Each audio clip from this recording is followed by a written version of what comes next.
मत्ती 28 अध्याय का 19 वचन पढ़े। मत्ती 28 अध्याय 19 वचन। हाँ जी।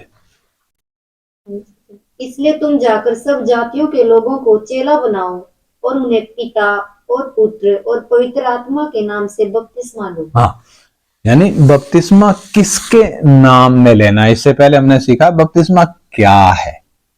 अभी अगला विषय हमारा है बपतिस्मा किसके नाम में लेना है। इधर महान आज्ञा में प्रभु ने साफ तौर पर आज्ञा दी है, बिल्कुल स्पष्ट आज्ञा दी है। क्या आज्ञा दी है कि सब जातियों के लोगों को चेला बनाओ और उन्हें पिता और पुत्र और पवित्र आत्मा के नाम से बपतिस्मा दो। प्रभु की इस साफ साफ आज्ञा के बाद शक की कोई गुंजाइश है ही नहीं है।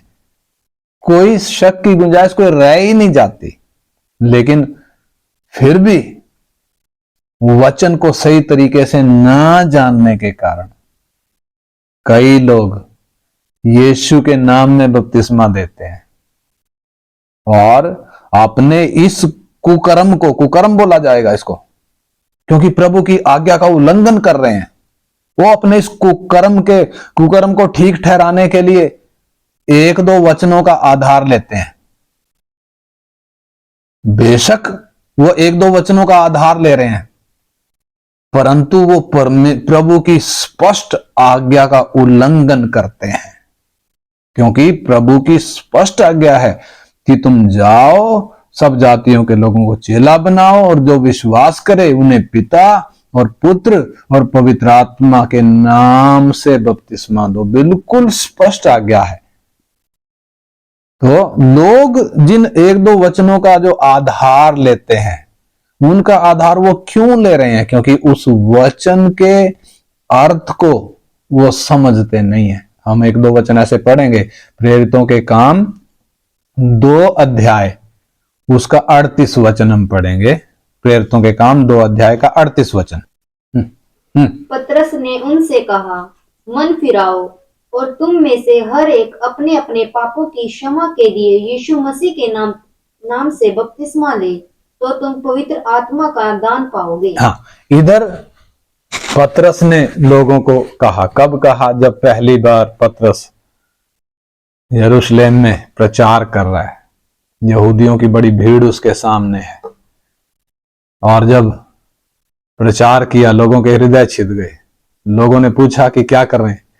तब पतरस कहता है मन फिराओ, क्योंकि मन फिराओ और तुम में से हर एक अपने अपने पापों की क्षमा के लिए यीशु मसीह के नाम से बपतिस्मा ले, तो तुम पवित्र आत्मा का दान पाओगे।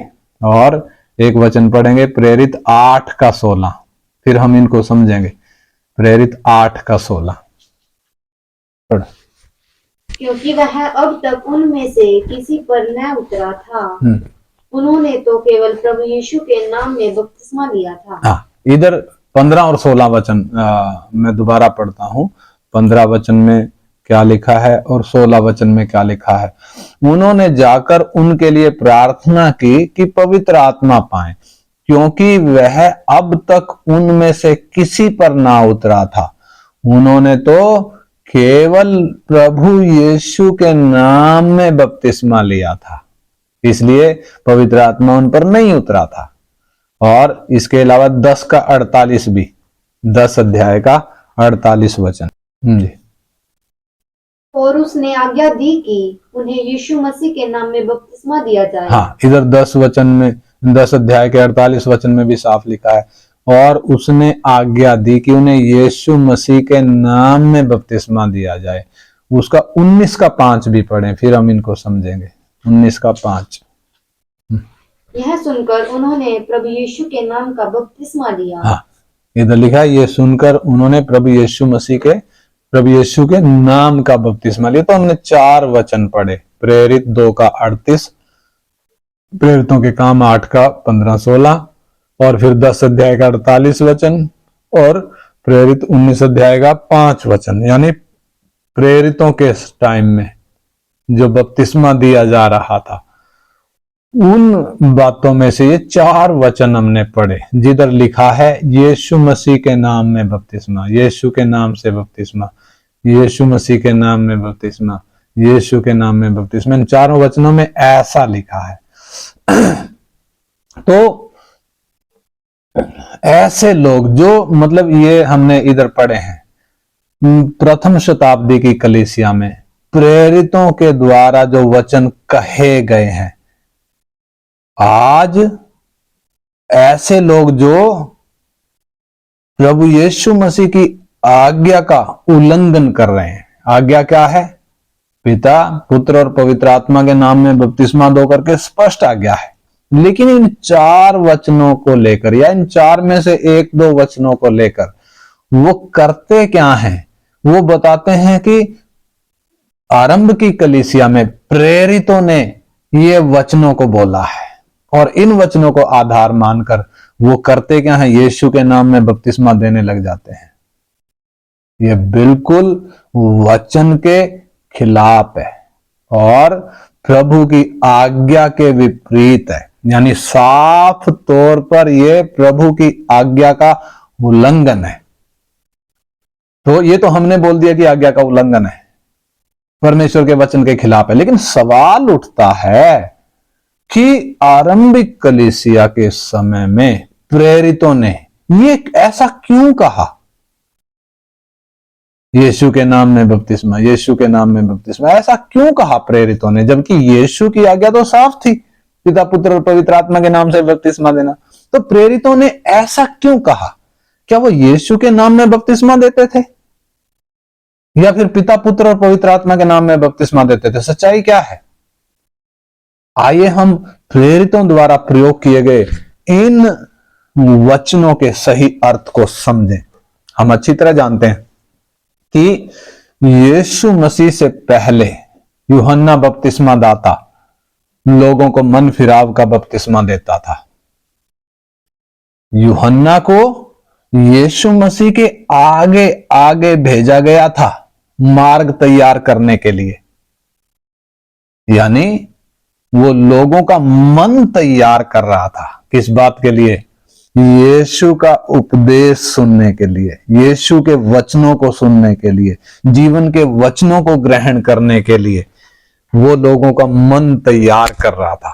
और यूहन्ना ठीक समय पर अपनी सेवा को वफादारी के साथ पूरा करके चला गया।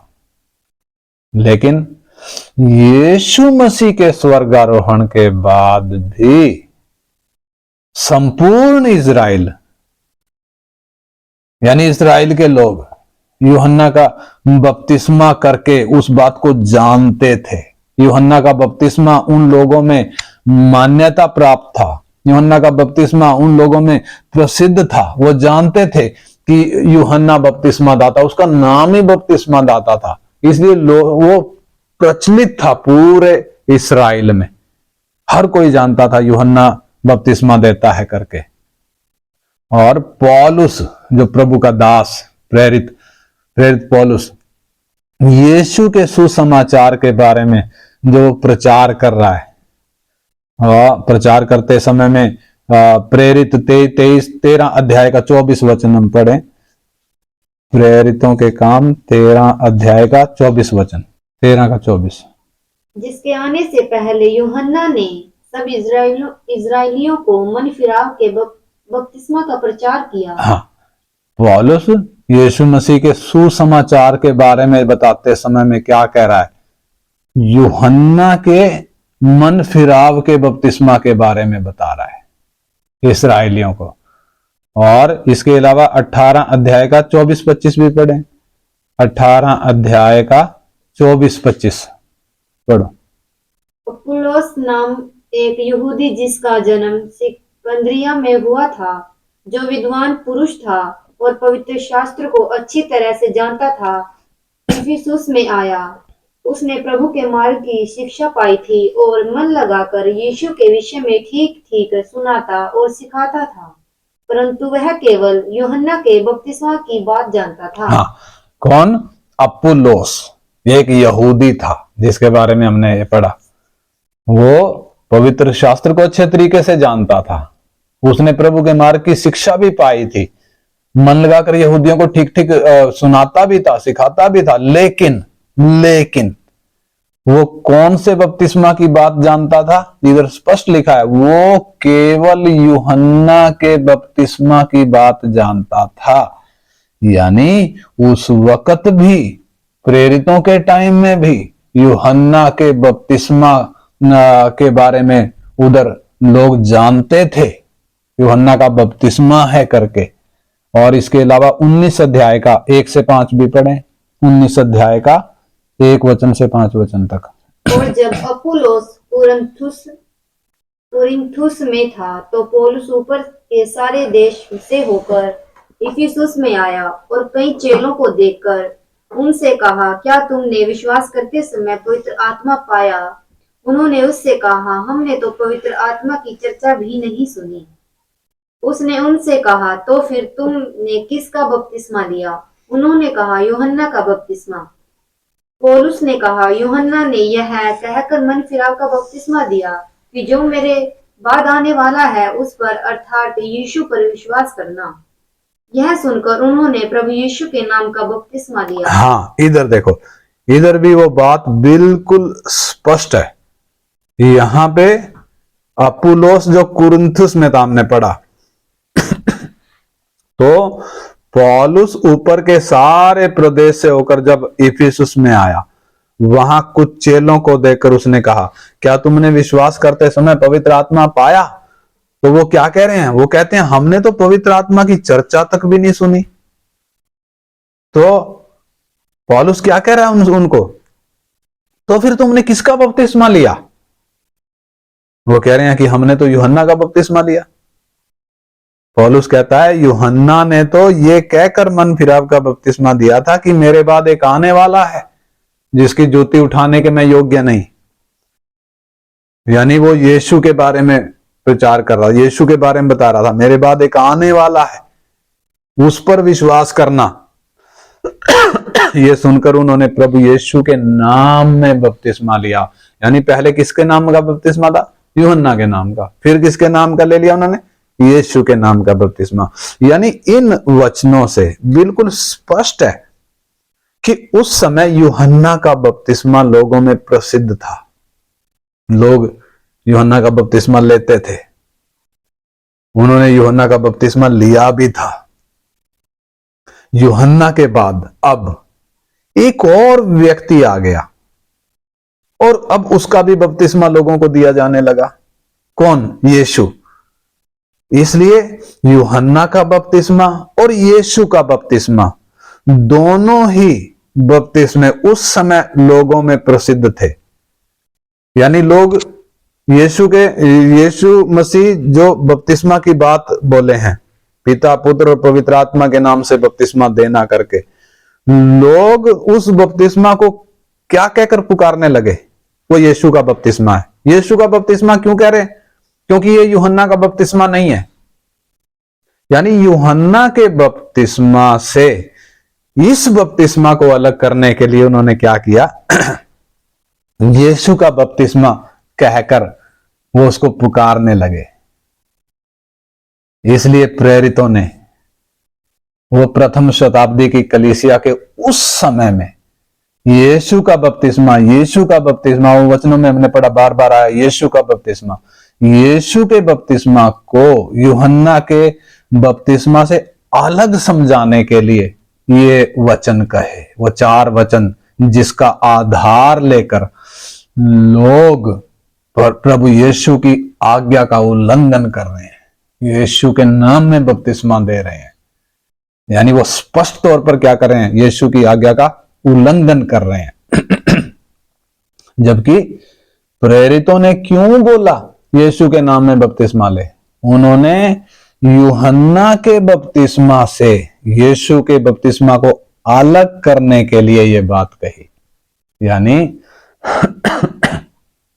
जब वो बपतिस्मा देते थे तो यीशु के नाम में बपतिस्मा नहीं देते थे, निश्चय ही पक्के तौर पर जैसा प्रभु ने आज्ञा दी थी उसी के अनुसार वो बपतिस्मा देते थे, यानी पिता, पुत्र और पवित्र आत्मा के नाम में ही बपतिस्मा देते थे।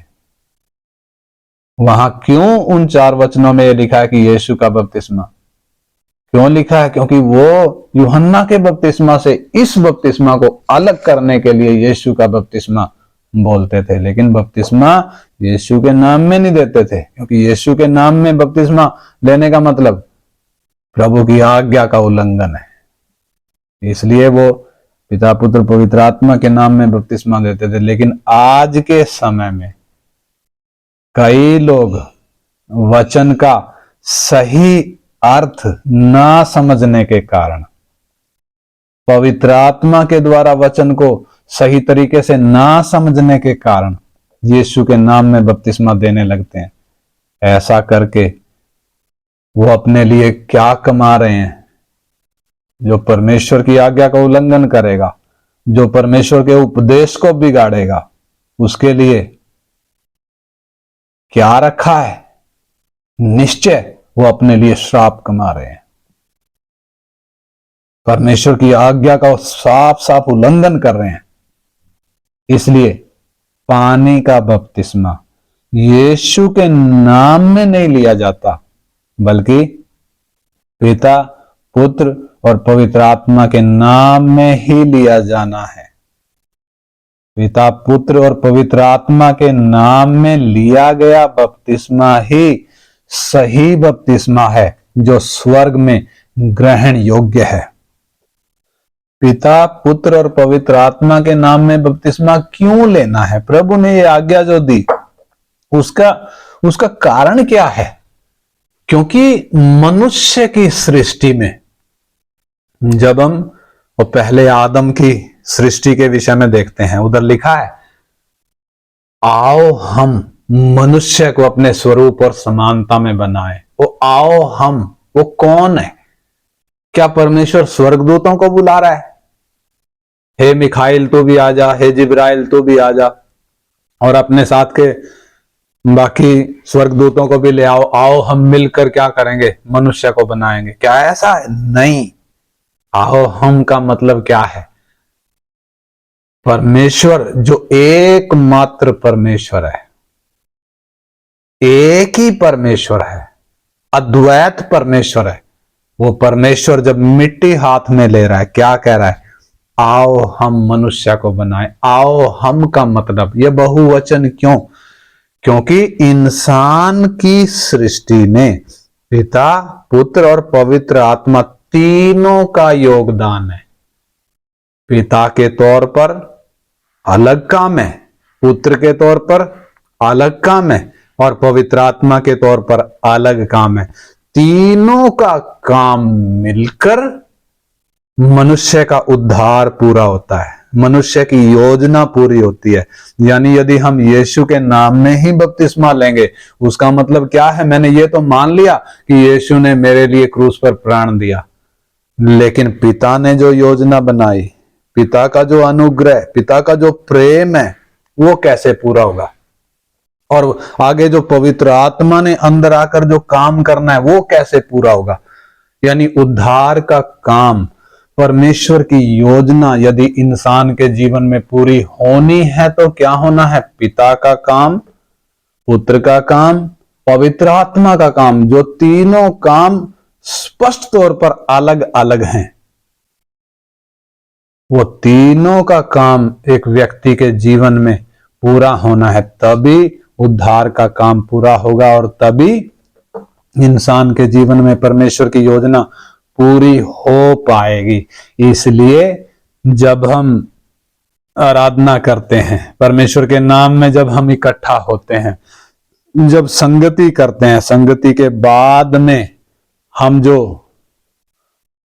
वो आशीर्वाद बोलते हैं, वो आशीर्वाद भी केवल पुत्र के नाम में नहीं है, केवल यीशु के नाम में नहीं है, बल्कि हम कैसे बोलते हैं? पिता का प्रेम, पुत्र का अनुग्रह और पवित्र आत्मा की सहभागिता हम सबके साथ हमारे प्रभु के आने तक होती रहे। यानी तीनों की आवश्यकता है। पिता के प्रेम की आवश्यकता है, पुत्र के अनुग्रह की आवश्यकता है, पवित्र आत्मा के सहभागिता की आवश्यकता है। इसमें अगर हम ये बोलें कि हमें यीशु मसीह के अनुग्रह की आवश्यकता है, तो वो बात वचन के अनुसार भी नहीं है और उससे काम पूरा भी नहीं होगा। इसलिए प्रभु ने जब बोला, जो आज्ञा दी, पिता, पुत्र और पवित्र आत्मा के नाम में बपतिस्मा बोला है, बिल्कुल साफ आज्ञा है।